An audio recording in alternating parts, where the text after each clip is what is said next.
Yo guys, pakita ko sa iyo sa lugar dito sa amin sa labas. Tara! Ito.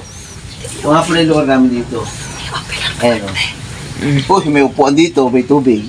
Ito nga pala yung inaano namin na CR. Ito nga pala yung CR na ginagawa nila rito, mabilisan lang yan. Dahil sa hindi pa siya tapos, kulang pa sa budget. Ito. Ayan nga pala yung CR. Tapos, habang ginawa yan, low tide siya, walang tubig. Tapos mabilis ang hukay, tapos tayo agad na poste, tapos buhos agad simento. Kasi pag tumaas yung tubig, hindi mo siya magagawa. Ganun dito. Kaya hindi pwede talaga dito sa area na to na wala kang CR kasi mag-iitsa sa dagat. Kumbaga, papangit yung ano ng dagat. Ganun. Kaya naggagawa talaga dito ng CR. Dito sa lugar na to, hindi pwedeng wala CR kasi pag wala CR, hindi ka i-accepted dito sa barangay. Kaya kailangan meron kayong CR. So ito guys, ipapakita ko sa inyo dito. Ito nga pala yung ano namin dito. Ayan o. Ayan o, diba? Dagat. Simple lang, diba? Simple lang ng mga buhay dito sa probinsya. So guys, hanggang dito lang muna. Tapos papasal pa kami doon sa ibang lugar naman.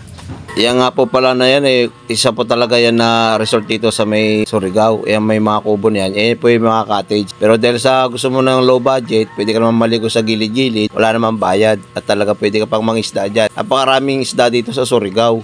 Kaya kung ikaw ay taga Manila, talagang ito talagang mamimiss mo. Yun guys, so nakita nyo na yung mga paligid ng dagat, diba? Napakaganda, diba? Doon sa pinakita ko sa inyo, doon yung may mga kabahayan. Pwede rin naman maligo doon, kaso nga lang, siyempre may affected na mga, ibig sabihin, medyo marumi na doon kasi yung mga pinaghugasan ng plato, doon na rin inaano sa dagat o kung ano man yung ano. Kaya mas safe talaga kung pupunta ka sa mga gantong mga dagat, ganyan, napaliguan talaga. Libre dito, walang bayad.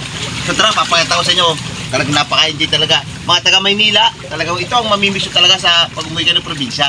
Tara, maligo tayo.